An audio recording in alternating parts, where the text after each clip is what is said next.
Schreiber Kálói Molnár Péter, James Cromwell Dobránszky Zoltán, Melanie Griffiths Fűr Anikó, John Malkovich Epres Attila. Az aranypolgár születése.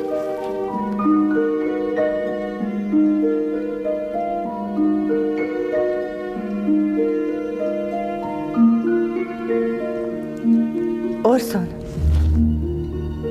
gyere a fényre. Sose légy sötétben. Te a fényre születtél. Ezt sose feledd. Most fordulj meg és kívánj valamit. Gyorsan.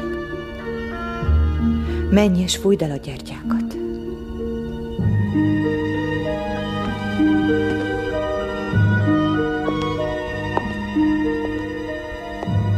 Egy szószra.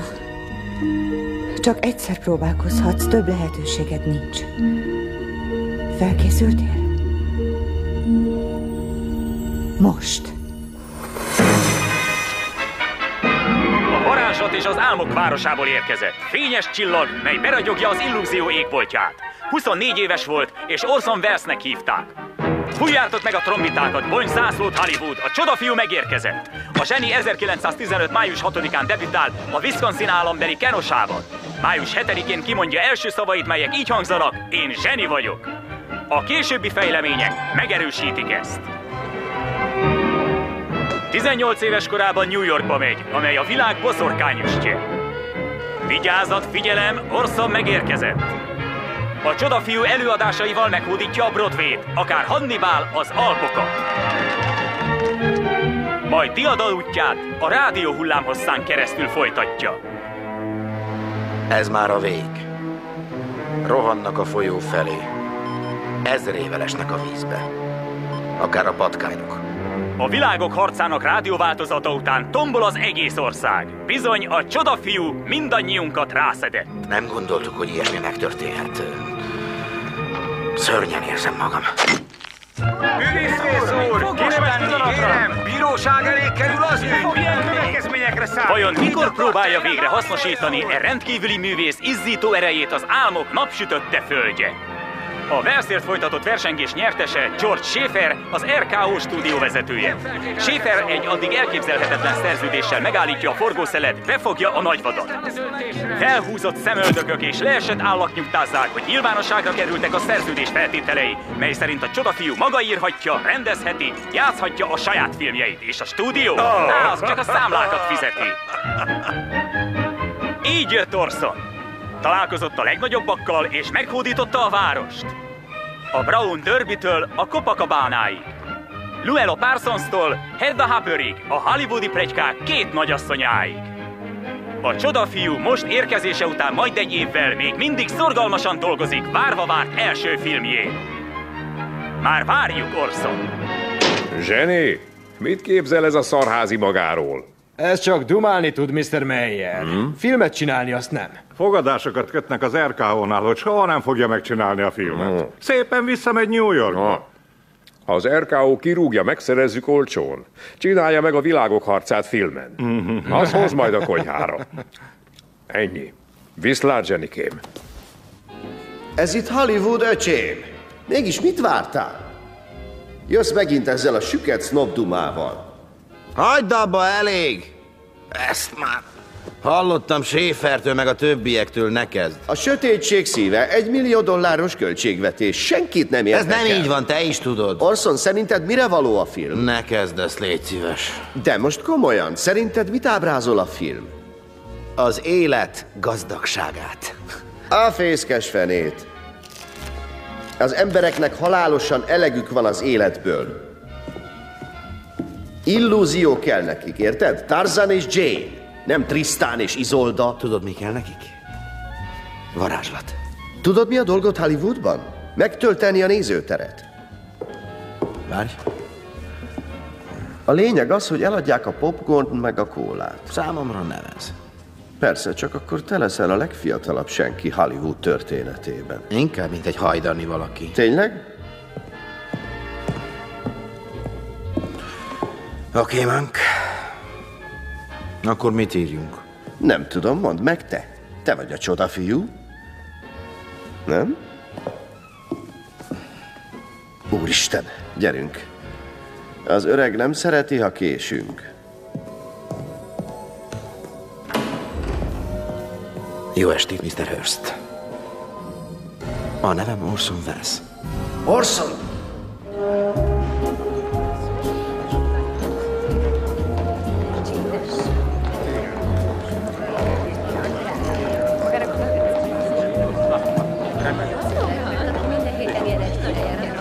És tudod, olyan csapdákat állítottunk mindenütt.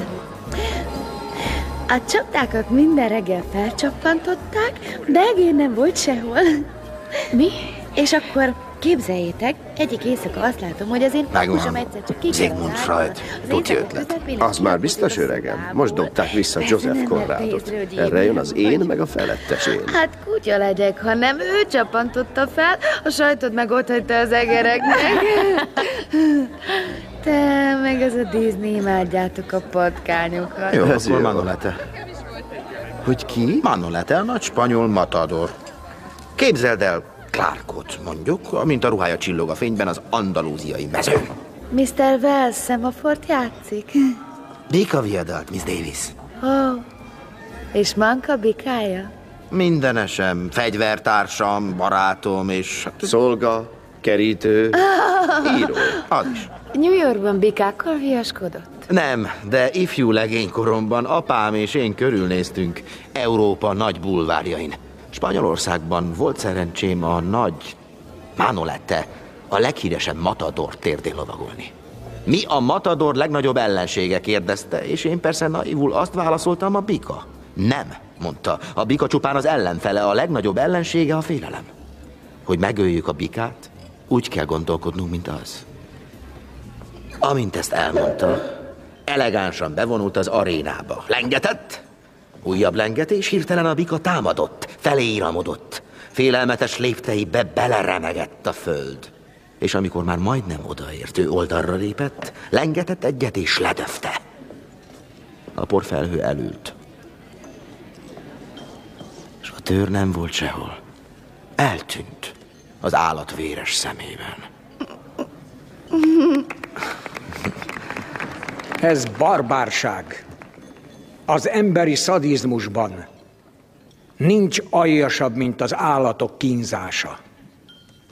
De Spanyolországban az volna egyetlenség, ha megfosztanák az állatot a küzdés lehetőségétől, mint az ön csodás állatkertjeiben. Kicsoda ön? Orson Welles, uram. A színész. És rendező. Hollywoodban a matadort és a bikát egyaránt megölik.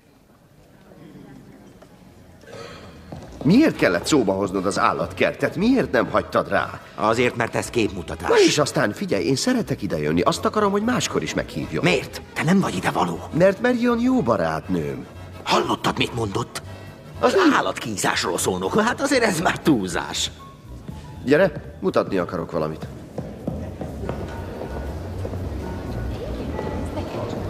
Az öregé a világ legnagyobb sajtóbirodalma. Aki ezt eléri, arról szólnokol, amiről akar. Akár Hitlerről is. Sokan egyetértenek vele. Azt mondja, amit hallani akarnak. Mintha ez olyan nagy dicsőség lenne. Itt tilos a dohányzás. Hát persze. Természetesen tilos a dohányzás, az ivás, mindenféle erkölcsi vétség. Gondolom, alkoholista szeretőt tartani, aki a lánya lehetne, viszont erény. Az öreg a saját feje után megy. Az biztos.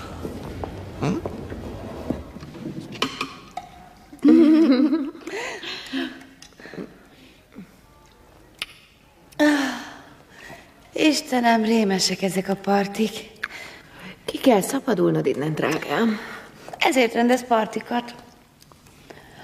Azt mondja, hogy idehozza nekem a világot. De nem olyan rossz itt. Elvégre melyik lány ne akarna kastélyban lakni? De ez a Wells egy fura alak, nem? De vonzó férfi a maga Már ripacs módján. Figyelj, gyere, tölts el velünk néhány napot, jó? Mondd meg az öregnek, hogy... Szüksége van rám.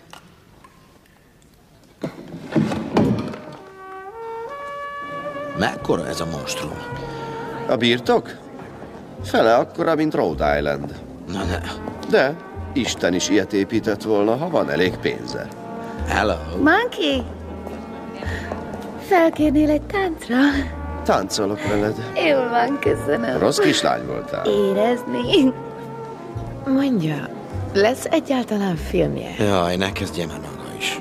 Sikerülni fog, Orson. Remek mozit fog csinálni. Csak fél. Igen? És mitől félek, Carol? Attól, hogy kiderül, hogy esetleg mégsem zseni. A francba, papus, van egy kis dolgom. Mire való ez a csúnya A francba! Orson, elvétette a lépést.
Egy óriást, akinek a becsvágya végtelen, akinek a birodalma a lábai előtt hever, és ő irányítja minden alattvalójának gondolkodását. Egy modern Hübér-úr. A nagy amerikai életút. Egy ember lényegének megragadása. Ó, ne. Hát nem érted? Mindig mások életét használta fel szórakoztatásra, de most ő van soron, ez tökéletes. Tökéletes öngyilkosság. Mióta keresem a témács, közben itt hever az orrom előtt. Minden nap bújtam az újságokat, a sajtót, mikor végig itt várt. Ebben a rémes kastélyban csak le kell hajolnom érte. Elég. Beszéltem Árnival. Azt mondta, mehet. Azt mondja, Hearst annyira közismert figura, hogy nem perelhet. Figyelj már ide egy kicsit. Ez nem törődik a törvénnyel, tudod miért? Mert nagyobb hatalma van, mint amit te egyáltalán el tudsz képzelni. Annál inkább meg kell csinálni. Azért, mert megsértett egy vacsorát? Azért, mert képmutató. Azért, mert köpönyegforgató. Elhiteti, hogy törődik az egyszerű emberekkel, de szemelszedett hazugság. Végül is újságíró. Az övé Hollywood. Mi nímandok vagyunk hozzá képest. Menj vissza a Broadway-re, öcsém. Többet várok tőled, Nank. Én is magamtól, de már megszoktam. És milyen érzés megszokni? Milyen érzés felmenni a palotába és szórakoztatni a hölgyeket és urakat az unalomig ismert sztoriaiddal? Milyen érzés, hogy te vagy az a kis majom, akit azért tartanak, hogy elszórakoztassa őket? Én ismerek egy íróembert, aki elbűvölt a szellemével, éles látásával, de 4 éve nem csinált semmit, mert a gazdái szórakoztatására fecsérli a tehetségét, mert tavnyaló, mert Hollywood összes stúdiójából kirúgták, és senki nem szerződteti, mert iszik. Tényleg biztos szomjas vagy, ne haragudj. Tessék, így el csak nehogy megállítsam a folyamatot. Te tényleg azt várod, hogy elhiggyem, te annyira a szíveden viseled a sorsom? Te csak magaddal törődsz, minden más leszarsz. Hearstnek igaza volt. Nem vagy más, csak egy rohadt színész.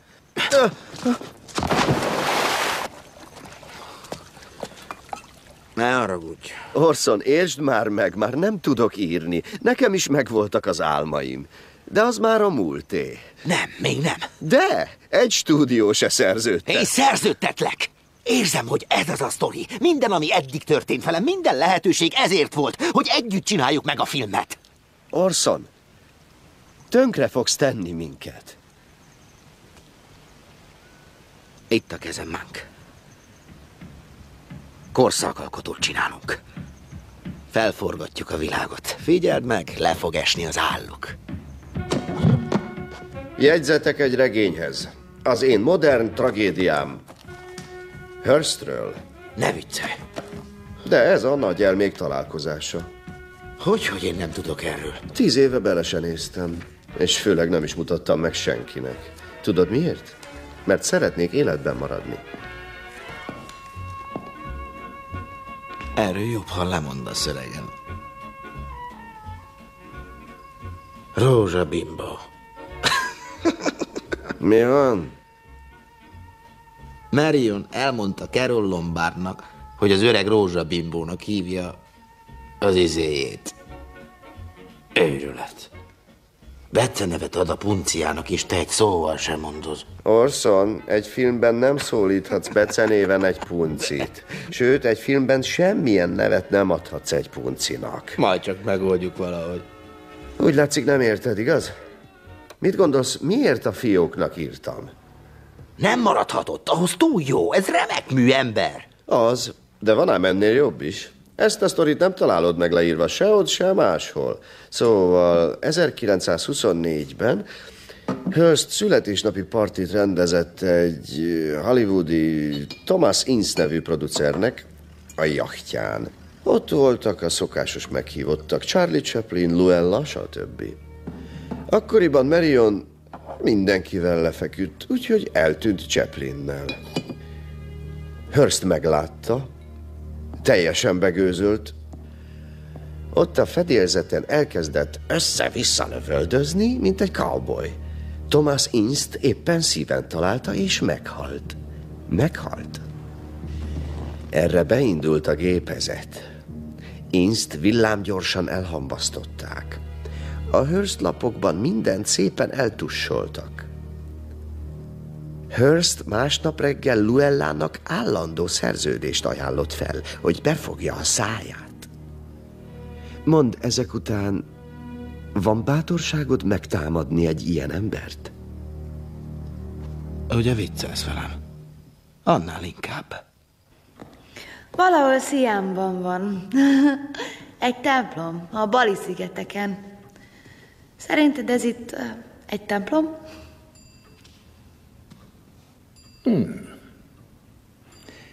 Marion, beszéltem Millicenttel. Nemet mondott. Ismét.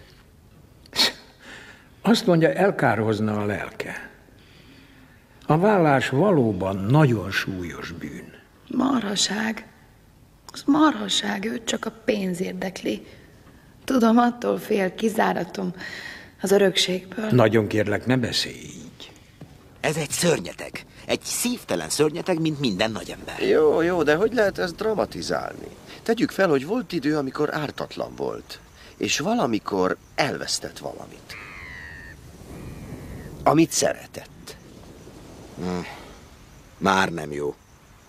Az ilyenek nem tudnak szeretni. Mindenki szeret valakit, vagy szeretett valaha. Na és Marion?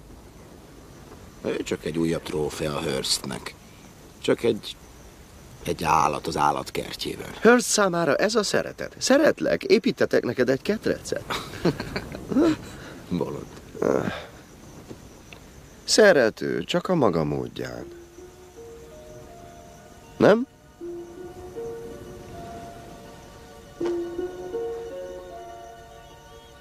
Szeretünk a magunk módján. Ez az egyetlen mód, amit ismerünk.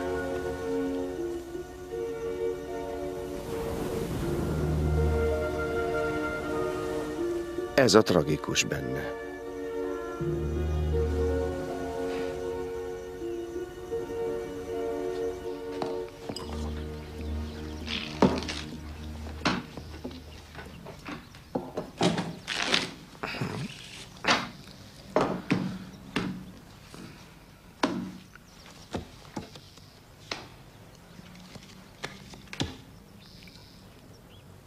Orson? Vállalom. Mit? Megírom. Monk, ennél csodálatosabbat nem mondhattál volna. Hívom George-ot. Szerzek egy gépírónőt.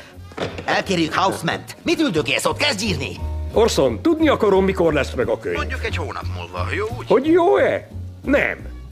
3 hétnél tovább semmiképp sem tarthat. Rendben van, akkor mit akarsz? Nézd, várnak rám a telefonban, adóellenőrzés. Monk és Houseman már dolgoznak. Ki? Mankiewicz. Herman Mankiewicz. Csoda, ha ebből lesz valami. Akkor igyunk a magunk módján való szeretetre. Mert a szeretetben csak a saját feltételeinket fogadjuk el. Más nem. Sürgöny az isteni gyermektől. Schäfernek tetszik az ötlet, stop. Dolgozz tovább, stop. Ne így áll, stop. Dolgozol a kirakós játékon? Kérdőjel. Ne hagyd abba, stop. Őrülten szeret Orson. Marha, stop.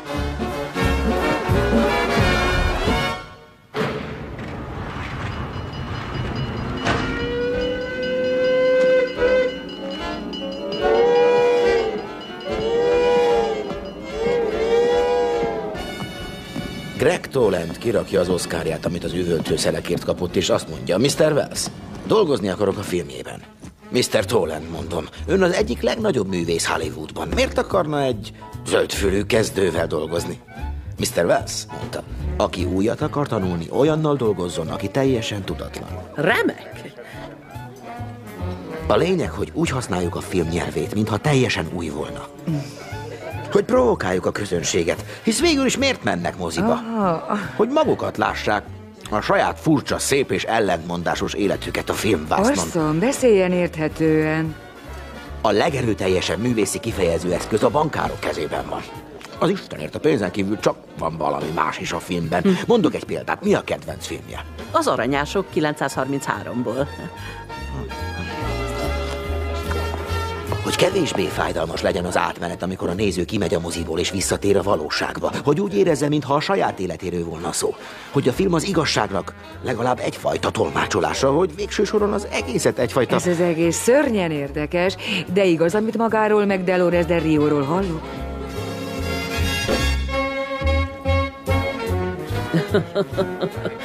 Jaj, Orson, alig várom, hogy láthassam a filmjét.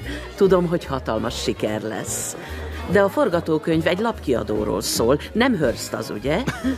Ja, Isten őriz, nem. A főszereplőt valójában összegyúrtuk. Nézzen a szemembe, és mondja, hogy nem Hearst az.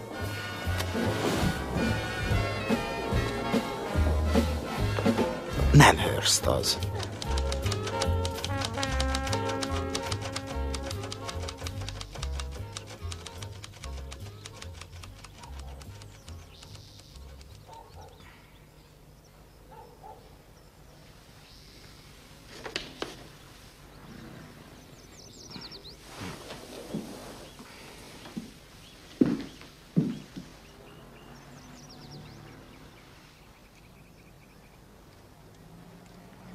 Na?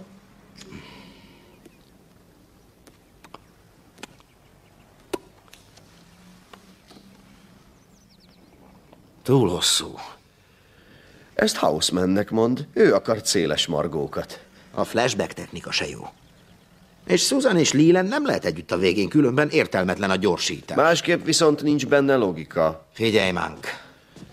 A könyv zseniális. Kétségtelenül zseniális, csak csiszolni kell rajta egy kicsit. Persze, jól van. Ünnepeljünk. Italt, Hausi. A szerződésem még 3 hétig tart, úgyhogy készíts jegyzeteket, és átírom, ahol kell. Schäfernek sürgős, majd átküldöm a javításokat, ja, és nem jó a név. Hogy mi? A címe? Nem, a cím az remek amerikai. A főszereplő nevére gondolok. Charles Foster Craig. Ez valahogy nem olyan költői, mint szeretném, érted? Értem. Kane-re gondoltam. Cain és Ábel? K-A-N-I. Egyetlen szótag. Kane. A Craig is egy szótag. Igen, de az nem jó. Kösz, Hausi. Nem, én nem iszom, mióta elkezdtem.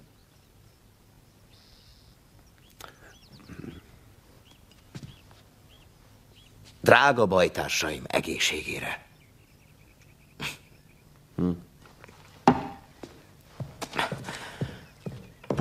Szevasz! Amerikai? Rémes cím, tudom, de jobb nem jut eszembe. Az égnek fordított arcok tengerét javasolták. Olyan operásan hangzik. Lehetne John az USA polgára. De az meg egy kicsit Warner Brothers-es, Isten őrizön, kaprás. Arany... Tessék? Aranypolgár. Megvan a cím. Aranypolgár. Aranypolgár. Jól fog mutatni a plakátokon. Ne szaladj olyan előre. Ez a költségvetés. Tudom, de hát mit csináljak? Már így is teljesen lecsupaszítottam. Figyelj, nincs semmi baj. Szeretném, ha gondolkoznál a Világok harcának filmrevételén. Jaj, George, csak csináld meg a Világok harcát, és mindenki boldog lesz. Ezt ne kérd tőlem. 24 éves kezdőrendező vagy. Ez egy nagyon nehéz anyag. Talán kivitelezhetetlen. És az öreg Hearst lesújtana ránk teljes erejéből. Legalább lesz ingyen reklám. Jaj, Orson. Nézd, George, mindennek eljön az ideje. Ennek most jött el, ha csak fele olyan jó, mint ahogy gondolom. Nem arról van szó, hogy jó-e vagy sem, hanem hogy a végén... Miért lettél filmes, George? Miért? Volt az életedben olyan időszak, amikor a filmcsinálás jelentett neked valamit, amiért érdemes kockáztatni? Ha a szemembe nézel és azt mondod, hogy csináljam meg a Világok harcát, rendben. Megcsinálom. És fog is pénzt hozni, és őszintén mondom, hogy nem tudom, miért kell engedned, hogy ezt csináljam, de kell. Tudod, bármit megtennék, hogy eltűnj az irodámból. Persze, csináld meg azt az átkozott filmet.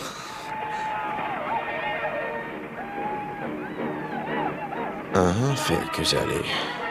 Igen, erre emlékeztem. Ez milyen objektív?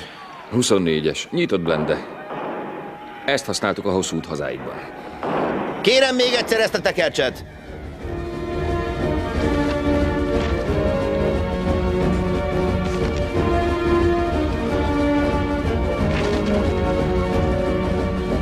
Erről van szó, ilyen lesz. És ez lehet kisebb? Igen. Rendben lesz. Jó. Rendben.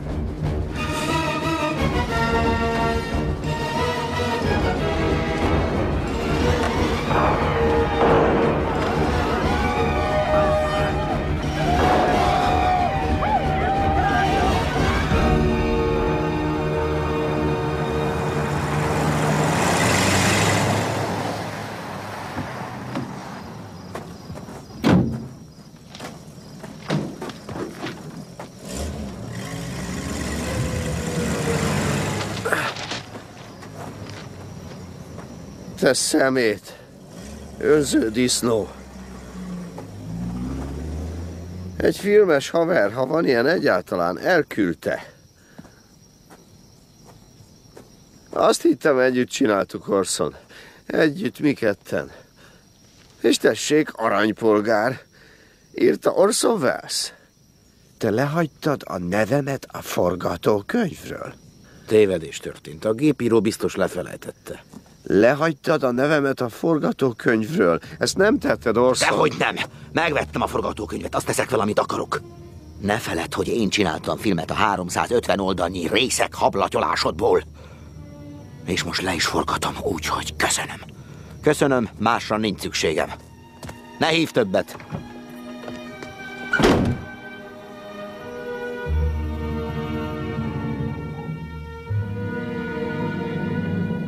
A mai napon...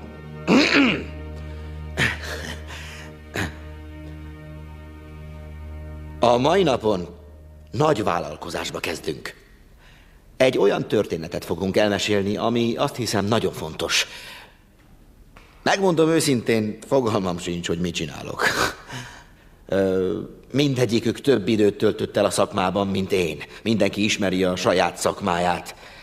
Míg én csak most tanulom az enyémet. A türelmüket kérem. És a segítségüket. És még azt kérem, hogy egy kicsit engedjék el magukat, sodródjunk. Utazzunk együtt a bizonytalanság sötét erdejébe. Tévedjünk el néha. Mert útközben talán felfedezhetünk együtt valami csodálatosat. Ez tényleg klassz. De hová tegyem a kamerát?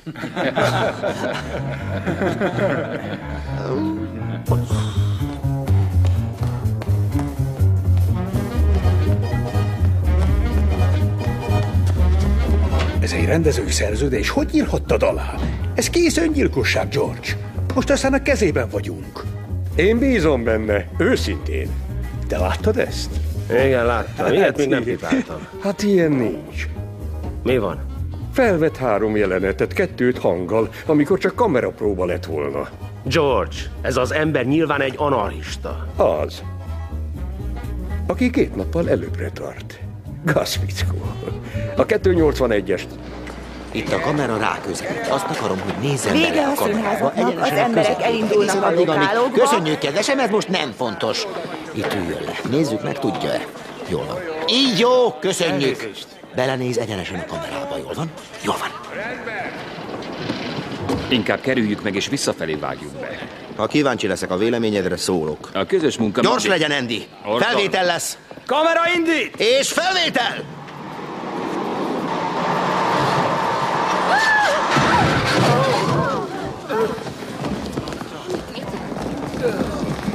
Nem esett baja?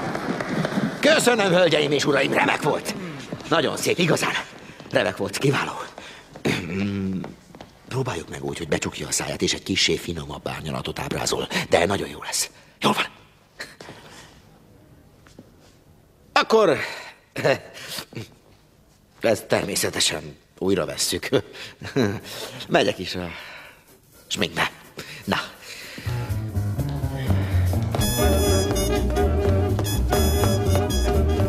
Az Istenért, Orson, nem törheted össze a kamerát. Van fogalmad, mennyibe kerül egy ilyen? Igazad van, szörnyen sajnálom. Ez az, Mr. Wells? A csokornyakkendős. Kölcsön vettünk, vagyis loptunk egyet a boltból. Hétfőig nem veszik észre.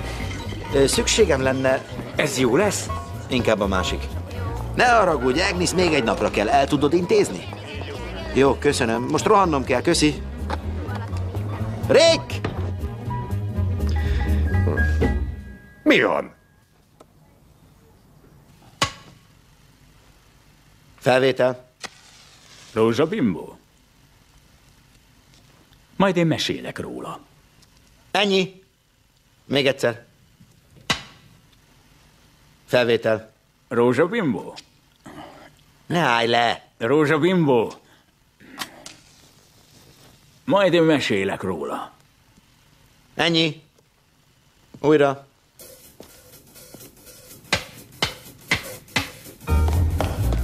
Orson, nem vehetsz fel 56-szor egyetlen sort. George, ez a film tetőpontja. A közönség 2 órája várja, hogy megtudja, mi az a rózsabimbó. Ha nem hiszik, hogy most megtudják, akkor nem működik a trükk. Az egész film ezen áll vagy bukik. Ennyi, vége. Fejezd be, Orson.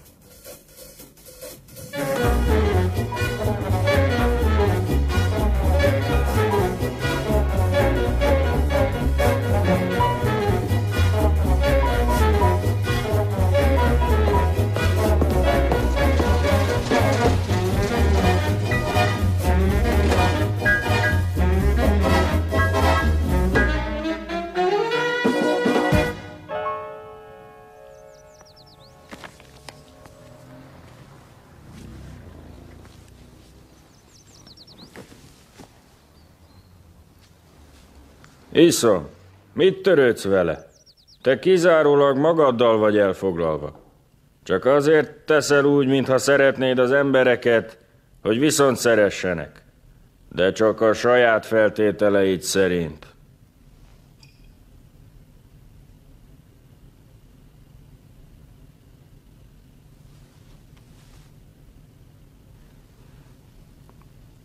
Orson. Leálljak. Nem. Ne állj le. Jó, akkor Joe, kezd újra, ahol akarod. Kamera. Felvétel. Iszom, mit törődsz vele? Te csak magaddal őket, és csak azért ők is néznek úgy, engem, mintha és valami szeretnéd az embereket, zseniálisat úgy várnak. szeretem. Az a baj, hogy A én saját is feltételeit várom az ihletet, hogy végre meggyőzhessem őket arról, hogy megérdemlem azt a sok időt és pénzt, amit belém fektetnek. De nem érdemlem meg, igaz, Mank? Csak egy szélhámos vagyok, aki nem törődik senkivel, csak önmagával. Nem igaz? Nem tudom, Orson. Te így gondolod? Nem tudom, mit gondolok. Épp ez a baj. Csak azt tudom, hogy hiányzol, és nem tudom, hajlandó lennél-e visszajönni. Ki akartál tenni? Elérted.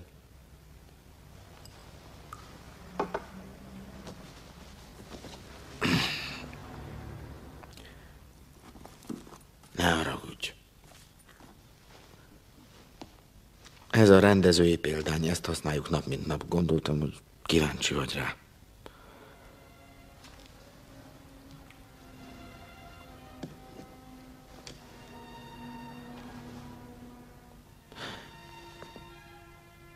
Meséltem már az apámról.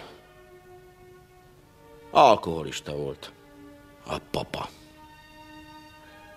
Mikor az anyám meghalt, el kellett kísérnem az üzleti útjaira, Európába, Kínába, hogy világot lássak. Richard Wells és az ő zseniális kisfia. De ivott, és ez kezdett zavaró lenni. És én megharagudtam rá, mert annyira tele voltam élettel. Mikor hazamentünk, én elmentem iskolába, és megszakítottam vele a kapcsolatot. Hátat fordítottam neki, mert úgy éreztem, akadályoz a fejlődésben. Leveleket küldött, de nem válaszoltam. Telefonált, de nem beszéltem vele. Mikor végül meglátogatott az iskolában, akkor egyszerűen beteget jelentettem. Legvégül a koporsóban láttam, viszont 15 éves voltam.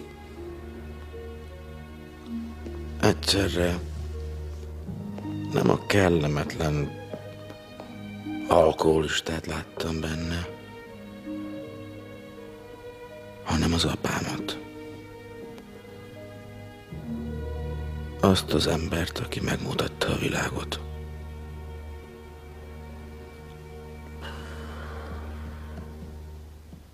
A tengerparti jelenet már megvan? Nincs. Helyes. A múltkor eszembe jutott, hogy a jelenet eleje teljesen elhibázott. Azt hiszem, úgy kellene kezdenünk, hogy bejön a...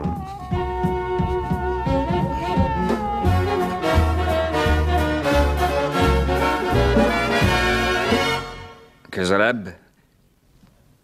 Még. Állj. Benne van a cipőm? Igen, de a fejed lemarad. Joe! Gyere, állj majd, de légy szíves.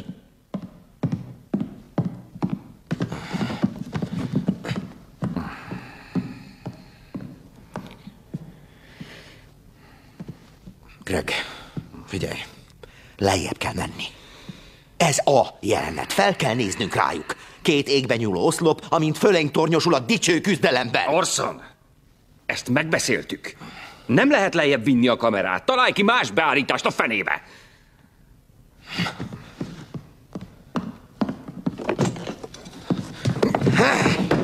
Hé, mi a francot csinálsz? Szerintem felszedi a padlózatot.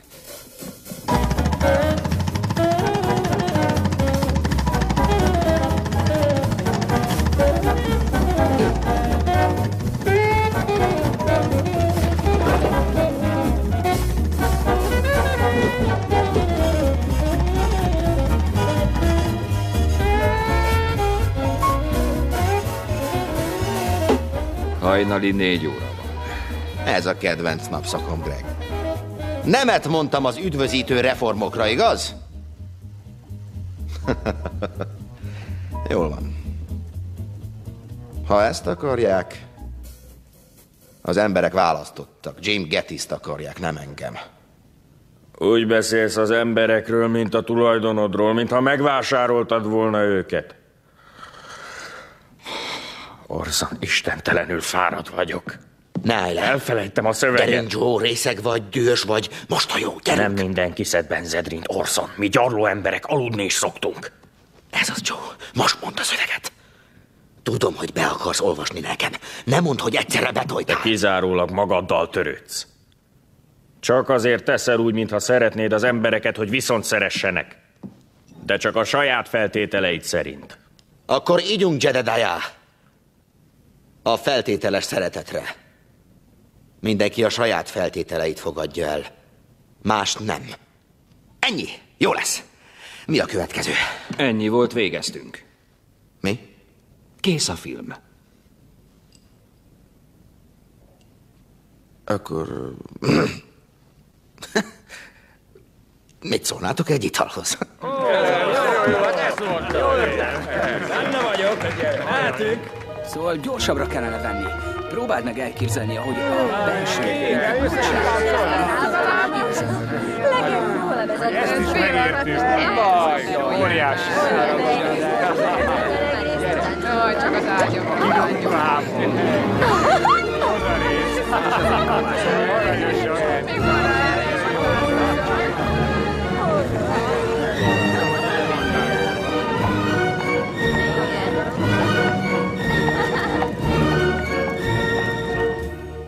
Orson? Itt Hedda. Maga rossz fiú. Miért? Azt mondta, én leszek a legelső élő ember, aki látja a filmjét, és most olvasom, hogy ma lesz a sajtóvetítés. Még megvágva. Aha, ne mondja. Hedda, értse meg, hogy... Ismerem a dörgést, nem ma kezdtem. Viszlát este. Hedda... Szélhámos.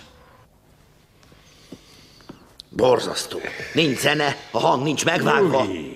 Nem most látnak először ilyet. Tudom, csak Hedda ne jönne. A sajtó az egy Hedda dolog, is itt lesz, legyen elegendő martini és imádkozz.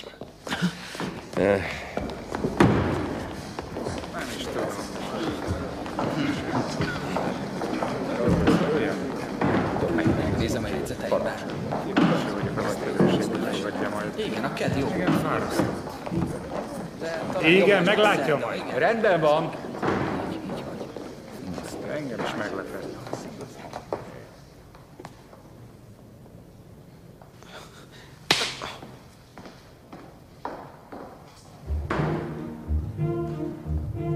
Ez mit jelent? Oh, Mr. Hurst. Halló? Tessék? Halló?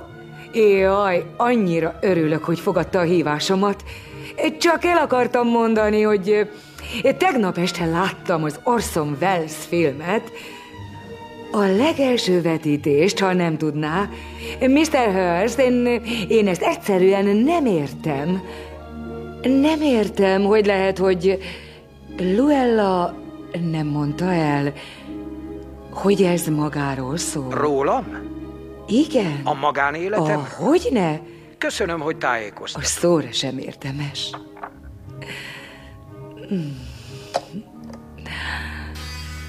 Tessék, Mr. Schaefer, Miss Luella Parsons van itt. itt? Kint az irodában? Igen. Kérje meg, hogy várjon. Igenis. Ha, francba.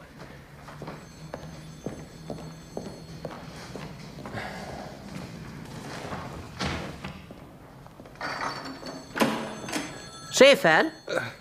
Luella. Látnom kell ezt a Welles filmet. Épp inni akartam valamit. Délelőtt 10 órakor? Nem, csak... Feltétlenül látni akarom még ma. Az egy kicsit nehéz lesz. Jaj, hagyjuk a süket dumát. A főnök kért meg, hogy nézzem meg a filmet még ma.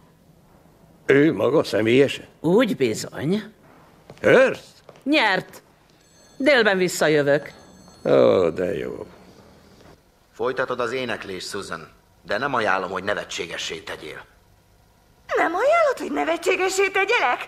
Na és én? Én fogok énekelni, nem? Engem fognak kifütyülni. Adjál már végre végén! Magáról szól. A Pulitzer háború, a kastély, Marion. Amennyiben? A kirakós játékok és A karrierje. A férfi egy vagyont költ rá, hogy sztár legyen belőle. Csak ez operista, nem filmsztár. És... Igen? Az ivás.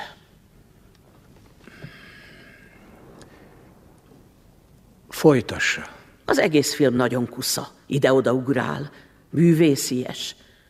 Az egész egy rózsabimbó elnevezésű szánkó köré épül, ami a pasasé volt, Hogy mondta? Igen, ezek az utolsó szavai. Egy rózsabimbó nevű szánról, ami gyerekkorában az övé volt, semmi értelme. Rózsabimbó. Igen. Szóval az életünk nevetség tárgya lett. Az egész. Minden személyes részlet. Köszönöm a munkáját. Én köszönöm. Miss Parsons? Még egy kérdésem lenne önhöz. Tessék. Miért nem tájékoztatott korábban? Uram... Szép pénzt fizetek önnek, hogy nyitva tartsa a szemét és a fülét Hollywoodban, igaz? Amennyiben ezt nem képes teljesíteni, nincs szükségem önre. De uram, én... Hallgasson, kérem. Ez a fiatalember filmet készített a magánéletem részleteiről. Ráadásul a film egy jelentős stúdióban készült. És ön semmit nem tudott róla. Hazudott nekem. A szemembe mondta, hogy a film nem magáról szól. És mit érez, amikor hazudnak önnek? Vért akarok. Helyes. Ne feledje ezt az érzést. Hadd táplálja a dühét. Táplálja mindkettőnkét. Randolph! Louis, elnézést, hogy csak így beállítok. Semmi baj. Gyere, ülj le. Micsoda átkozott hely ez. Mocskosnak érzem magam, ahányszor a városba jövök. Meg kell venned azt a birtokot a kastély mellett, hogy felköltöz. Bár tehetném, de az üzlet... Épp ezért vagyok itt. Hallottál az Aranypolgárról? Igen. RKO film. Egy lapkiadó életrajzi adatait használja fel. Egy hozzám hasonlóét. A főhős túlságosan is hasonló. Senki sem szereti, ha a magánéletét közszemlére teszik a kíváncsi nézők előtt. Ha érted, mire gondolok.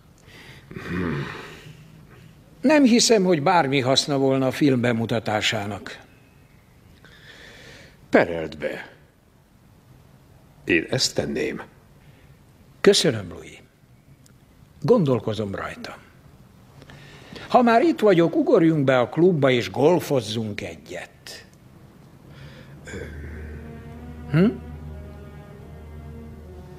Talán Mr. Warner is csatlakozna hozzánk. És Mr. Cohn. És Mr. Selznick. Na és Mr. Goldwyn. A klub zárt körű. Ó, hát persze. Milyen ostoba vagyok. Néha elfelejtem, hogy ti zsidók vagytok. Nyilván sokan elfelejtik. Ha tudják egyáltalán. Gondold át, mit tehetsz ezzel az aranypolgárral. Légy szíves. Pontosan, öregem. Mr. Hearst felhatalmazott, hogy közöljem olyan perc zúdít a fejére, amilyen még nem volt, ha kihozza a filmet. Tönkreteszi a stúdióját, és mehet vissza New Yorkba Shakespeare-t játszani a csodafiúval. Beszéletek Hearsttel? Eddig is vele beszélt.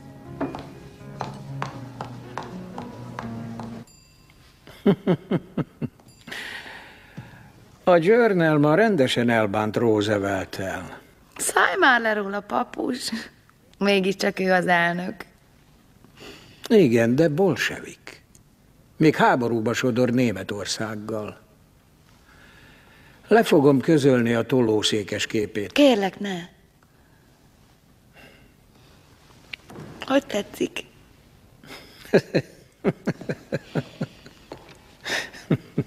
Uram, telefont kaptunk.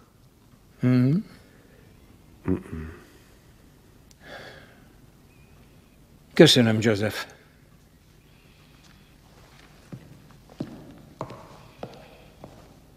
Mi történt, papus?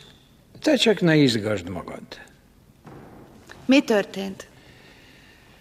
Elutasították az adósságkönnyítési kérelmemet. Mennyi?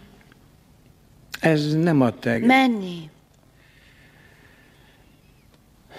125 millió.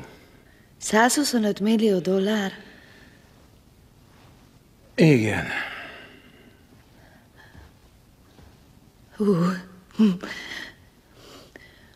Hogy lesz valakinek 125 millió dollár adóssága? Úgy, hogy vásárol.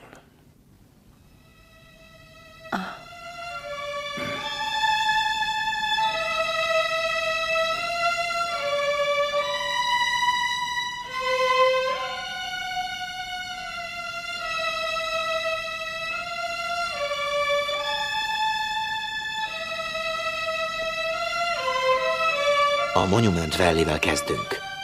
Cseppkövek ágaskodnak az ég felé, egyetlen magányos alakba csúcsosodva. Hallgatag, magányos ember. Rendben, már majdnem jó, csak nem kérek szép hangot. Semmi vibrátó. Nem kell vibrátó. Krisztus életét akarod megcsinálni? Valljuk be, volna rá közönség. Majd West Endre vesszük, izgalmas lesz és modern. Végig eredeti helyszínekkel. Figyelj egy kicsit. Szép kép, Krisztust akarja játszani. Remélem a keresztre feszítéssel kezdi. Olvastad, mit ír Luella? Ha megengedik, dolgoznék. Ne haragudj, majd kimegyünk. De nagyon jó. Remek lesz. Szóval ma mi vagyok? Zöldfülű senki vagy elkényeztetett dilettáns? Dilettáns nem, mert azt nem tudja leírni. És mit ér ez az ország, amiért ebben az iparban változatlanul piszkosmúltú idegeneket és füstös képű menekülteket foglalkoztatnak igazi amerikaiak helyett? Hollywood nem tudja, hogy gazdasági válság van? Az amerikaiak nem érdemelnek munkát? Legalább leszállt az aranypolgárról. Leszállt? Orson, ez a stúdióvezetőknek szóló virágnyelv. Piszkosmúltú idegenek és füstös képű menekültek. Mit gondolsz, ez mi a fenét jelent? Nem tudom. Peter Lorre-t? Kié ez a stúdió? Kié itt minden stúdió? A zsidóké? Na és a zsidók? Zsidók, mint te, és akkor mi van? Hát nem értette, idióta, ez még csak az első lépés. A legközelebbi alkalommal néven fogja nevezni, és a stúdióvezetők bármit megtesznek, hogy ez a szó ne kerüljön nyomtatásba. És Hearst ezt tudja. És mit fognak csinálni? Szerinted meg akarnak ölni? Ezt a kérdést Thomas Ince-nek tett fel. Elnézést, Mr. Wells, muszáj hallanunk valamit.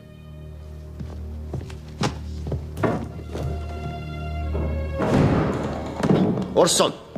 Orson! Tudja! Érted egyáltalán, hogy ez mit jelent? Hogy tudja?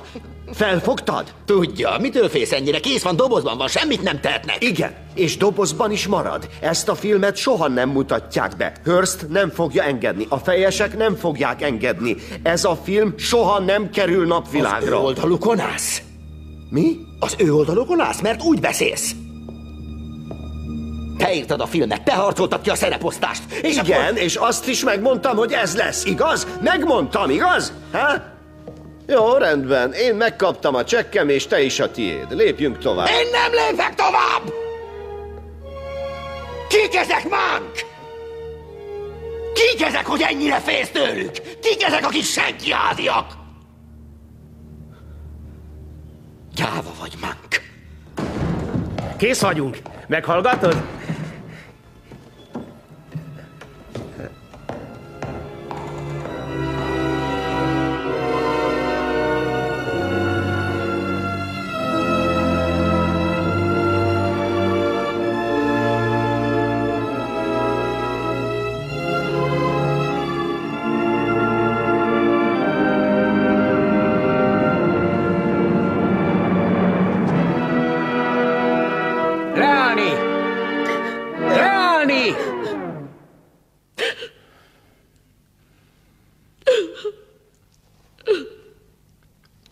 Kérem, uraim, távozzanak!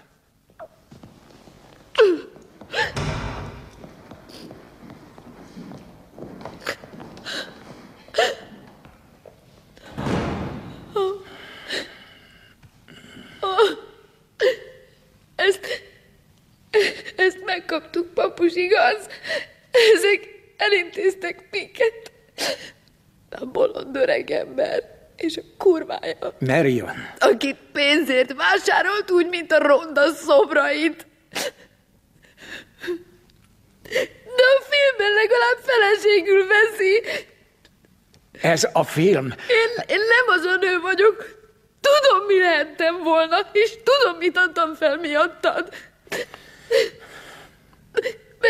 Még az a rohadt kirakós játék is benne van, papus. Miért tették ezt velünk? Miért tették ezt velünk?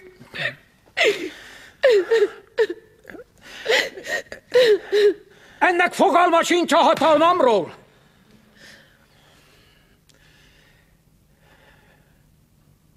Kéretem Luella Parsons-t. Most! Azt hiszi magáról, hogy művész. Ez nem művészet, ez undorító. Ez egy sarlatán. Mr. Hurst kíván beszélni önnel. Miss Parsons, elő a fotókkal. Nos, nézzük, mi minden van itt. Buzik és komcsik és narkósok. Filmsztárok, akik niggereket és kislányokat dugnak. Na és zsidók. Van itt MGM, Warner Brothers, na meg a Columbia, Disney és Fox. Egész Hollywood. Mit akar?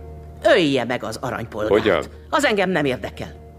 De a főnök is készül valamire, és én is készülök valamire. Jó lesz, ha a maga emberei is tesznek valamit. Mert ha úgy látom, hogy maguk kihozzák ezt a mozit, én kiállok ezekkel a képekkel az utcára, hogy mindenki tudjon erről. Megértett engem, apuskám?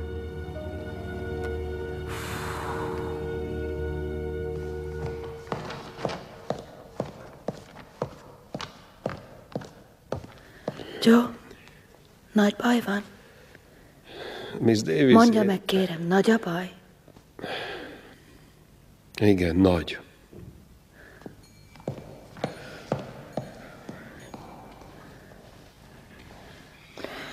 A chicagói Examiner-en tűnődöm. Nem érvényesül a Tribune mellett.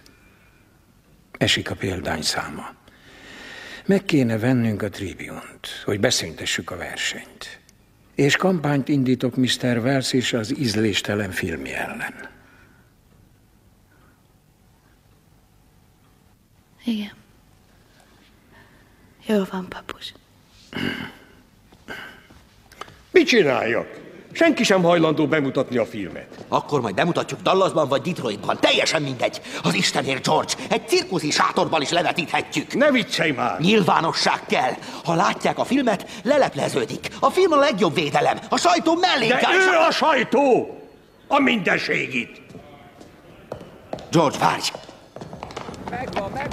George! Értsd már meg, a New York-i részvényesek be vannak olyan. Ha most reklámkampányt indítunk Hearst ellen, tönkreteszi az összes RKO filmet. Az én állásom is csak ennyin múlik, és pillanatnyilag én vagyok az egyetlen, aki melletted áll, úgyhogy bízzál bennem, megteszem, amit tudok. Forduljunk a rádióhoz. Micsoda? Azt hiszed, hogy ez játék, öregem? Van fogalmat, hány alkalmazott van az RKO-nál? Ha te öngyilkos akarsz lenni, tessék, nem tudlak megakadályozni, de a vállalatot nem fogod magaddal rántani. George, nyilatkoznunk kell, hogy mindenki megtudja, mit akar tenni. Nem lesz semmiféle nyilatkozat. Itt állásokról van szó, az emberek kenyeréről. Szóval hagyod, hogy eltemessék a filmemet. A filmem? A filmem? Elegem van belőle, hogy folyton ezt hallom. Ez az én filmem is. Neki meg az élete, erre nem gondolsz? Te még véded, George? Azok után, amit velünk tett. Ez egy szörnyeteg! Lelketlen szörnyeteg! Jaj, hagyd már! Kit akarsz becsapni? Mi? Te vagy a lelketlen szörnyeteg. George, kérlek. Ne! George, hallgass meg! Orson, ez minden! Orson!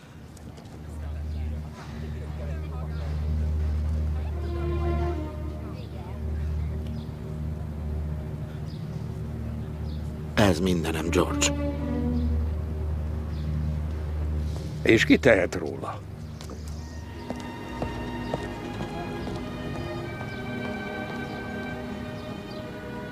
Akkor magyarázd meg. Nincs mit magyarázni.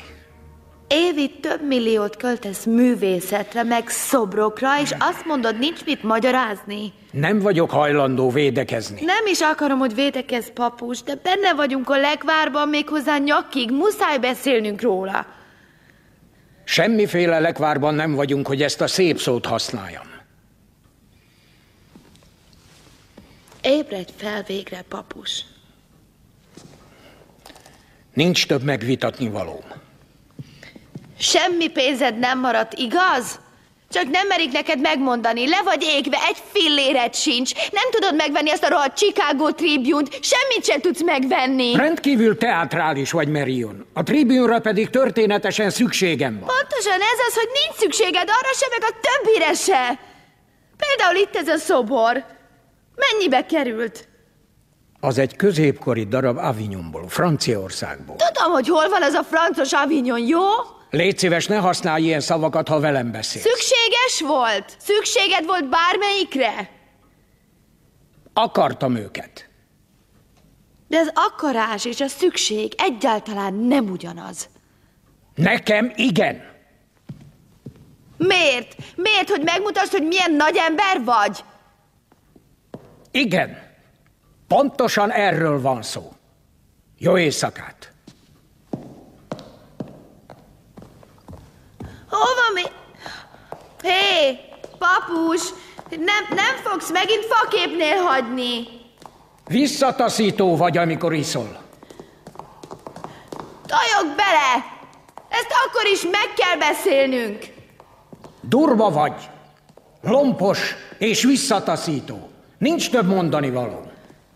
Csezd meg, te aranypolgár! Ezt nem tűröm az otthonomban. Papus, én csak szeretném megérteni... Ez nem igaz. El akarsz ítélni, akár a többiek. Újjal akarsz mutogatni a szánalmas öregre, aki beleőrült a költekezésbe, eltemetkezett a nevetséges kastélyában, még mindig reménytelen csatákat nem, vív. Papus. Nincs mit megérteni. Csak azt, hogy nagy ember lehettem volna. De nem lettem.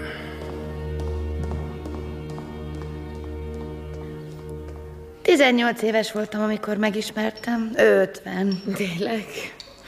Csak a vastag aranygyűrűjét láttam, és belé kapaszkodtam, hát a sztár csinált belőlem. Csinált is? Igen. Végjátékokban akartam játszani. Bolondságokban, tudod? De papus nem becsüli a végjátékokat. Folyton kosztümös filmekben játszatott. Carol, te láttad ezt az Aranypolgár című filmet? Azt, amit papusról csináltak.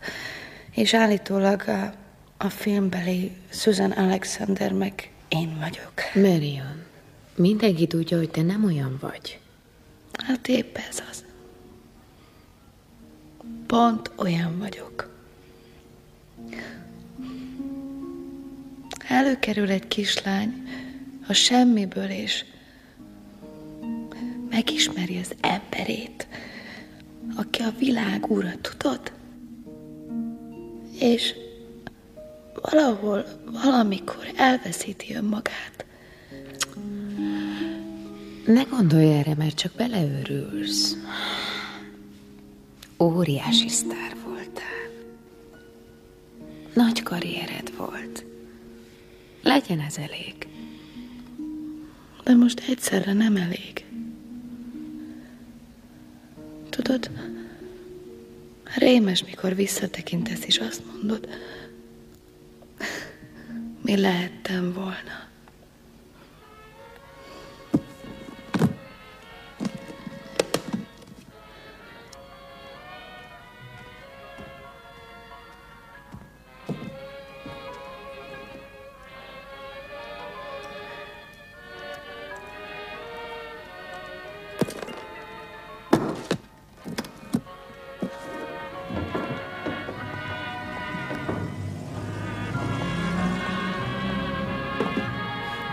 Segíthetek? Úristen! Mennyit ad? Az összesért? By the fireside, just big enough for two. We'll be happy. A tenger alatt járunk az óceánon, a pusztítás fegyverei. Egyértelmű és nyilvánvaló mindannyiunk számára, hogy amennyiben haladéktalanul nem akadályozzuk meg Hitler előrenyomulását, a nyugati félteke teljesen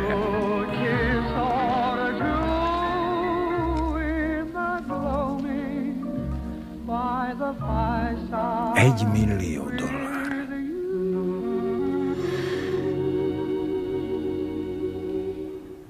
Megkapták a soraimat, gondolom.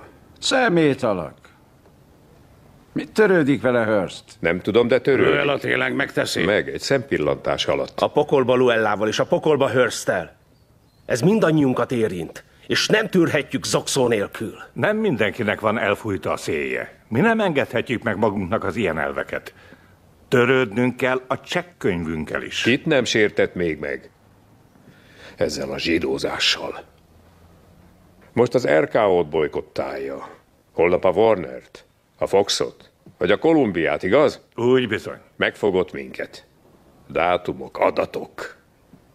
Fényképek az Istenért. Nem akarok viccelődni, de a Mickey egérben mit talál? Úgy összekapcsolta a nevedet J. Edgar Hooverével, hogy nyugodtan felvehetsz egy barna inget és búcsút inthetsz a gyerekeknek. Nyugi volt. Jobb, mintha rajta kapott volna hófehérkével. Nekem Errol Flynn van a rovásomon. Te okos ember vagy, Louis? Gondolom volt valami terved, amikor ide hívtál minket. Ki vele? Megvesszük a filmet, és megsemmisítjük. Összeadunk egy bizonyos összeget, aztán elmegyünk George Schaeferhez, és megvesszük az Aranypolgár összes kópiájának negatívját, és elégetjük. Ha a következő 5 másodpercben senki nem tiltakozik, az indítványt elfogadottnak tekintem.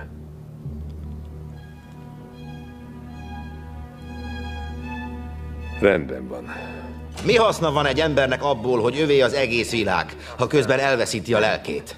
Keresztelő Szent János szerint egy éjszaka Rita Hayworth-szel. George! Épp téged kerestelek. Nézd! Egyetlen stúdió jelenet sincs, de a könyvelésben segítened kell. Orson, légy szíves, ülj le. Nem akarok leülni, George. Akkor ne ülj le. A többi stúdió vezetői $800 000 ajánlottak fel a negatívokért és az összes kópiáért, hogy elégethessék. Megkeresték a New York-i részvényeseket, beszéltem Swanbeckkel. Azt hiszem, elfogadják.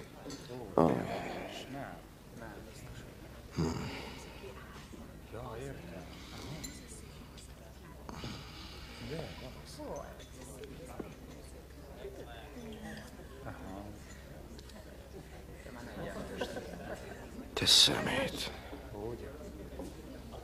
Te szemét, kis áruló. Orson, George nem tehet róla. Fogd be, Monk.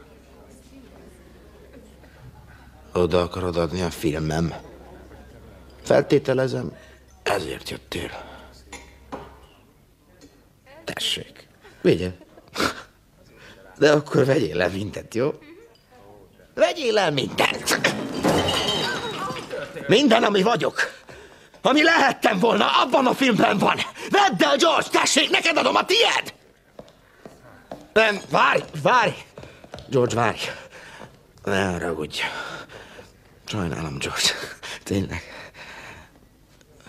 George, kérlek csak, adj még egy lehetőséget. Hadd menjek el New Yorkba, hadd beszéljek a részvényesekkel, és akkor ígérem, hogy soha többé nem látsz meg, ígérem.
Jó napot!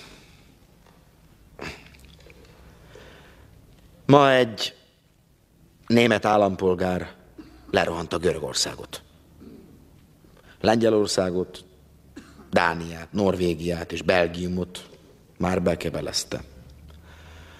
E pillanatban Londont bombázza. Amerre csak jár, tönkrezúzza a polgárok életét és szabadságát.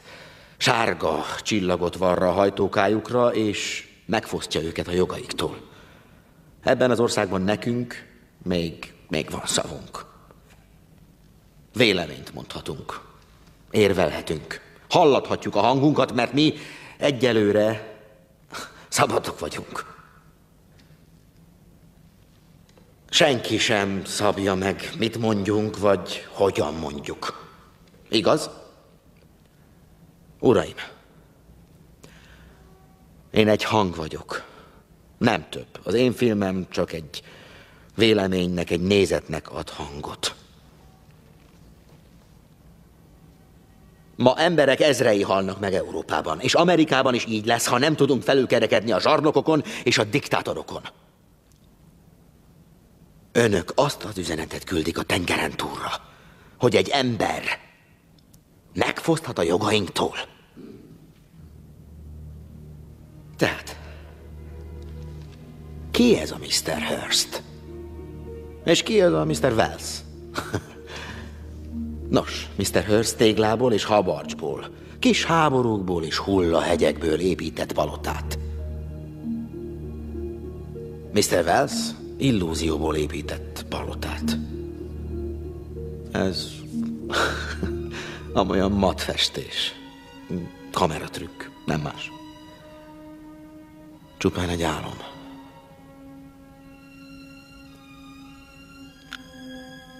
Önöknek most megadatik, hogy győzelemre vigyék az álmot. Köszönöm. Van valaki igaz. Egyet támogatom.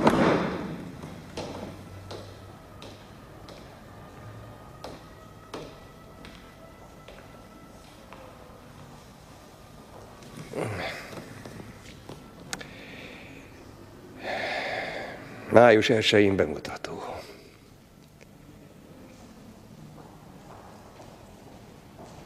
Szép beszéd volt, Orson, de szerencséd van. Hearst tönkre megy, mindenki erről beszél. Egy szép beszéd megváltoztatja a világot.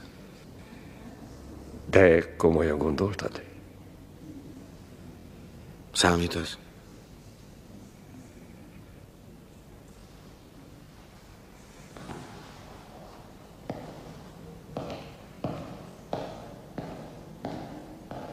Igen. Számít.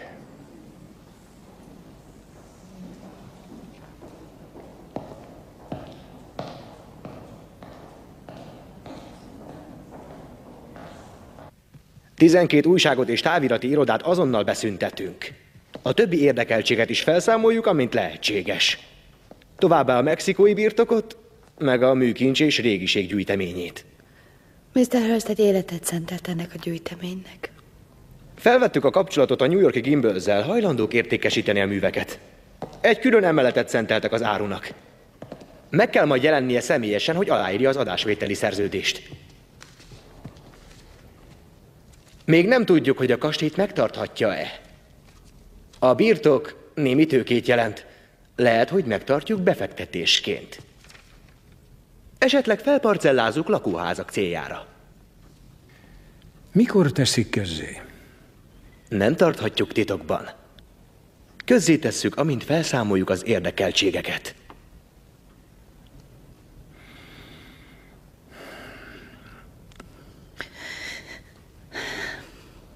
Ne törődj vele, papus. Hadd vigyék.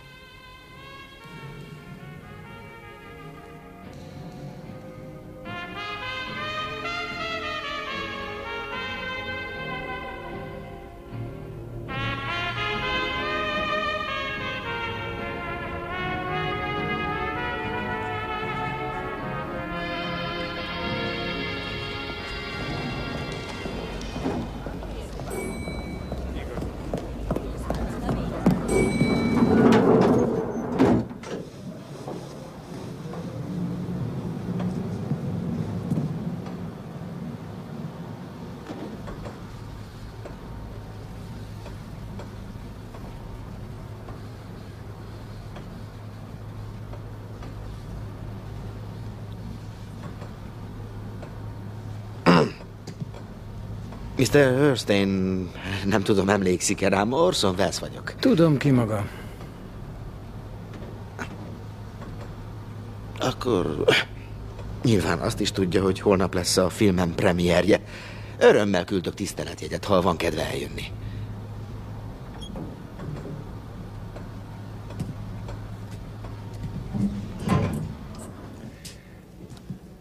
Mondja, kérem.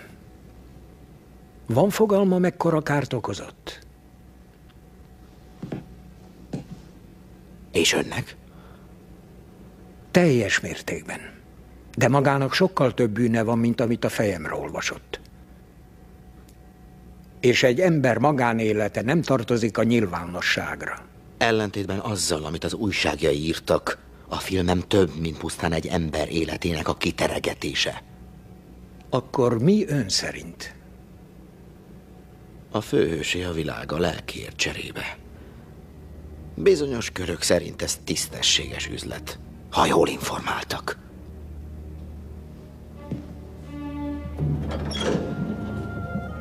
Nem az én életemet tette tönkre a filmjével, Mr. Welles. Az én harcom a világgal véget ért. Az öné azonban most kezdődik.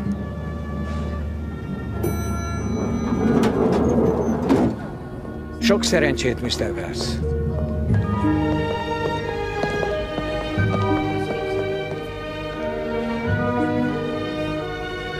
Az aranypolgár elfogadta volna a jegyet!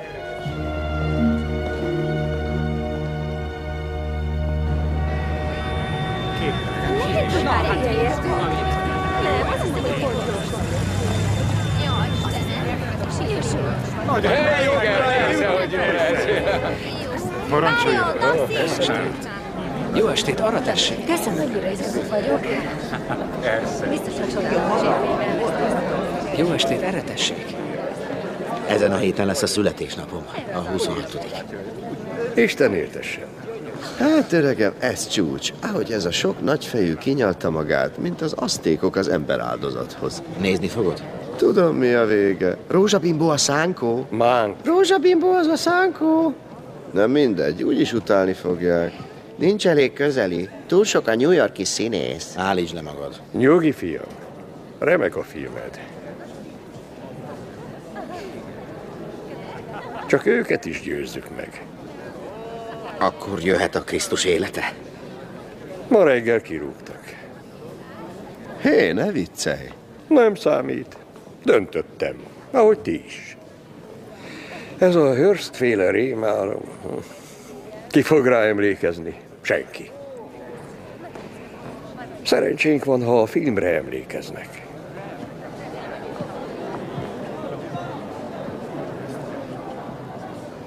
Mit tettem? Ugyan már? Majd talpra áll, mint mindig. Na, ígyunk egyet.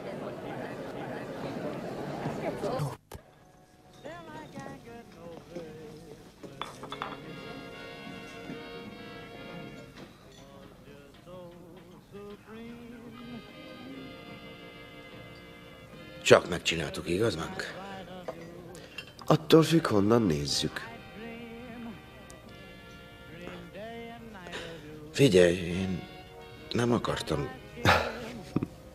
Dehogy nem. Na mindegy. És megérte? Nem tudom.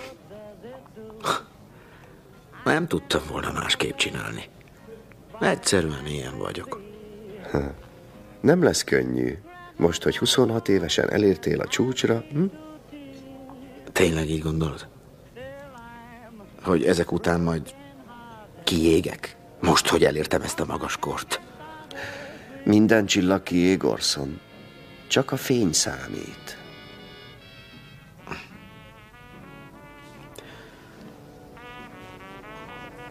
A fényre. A fényre.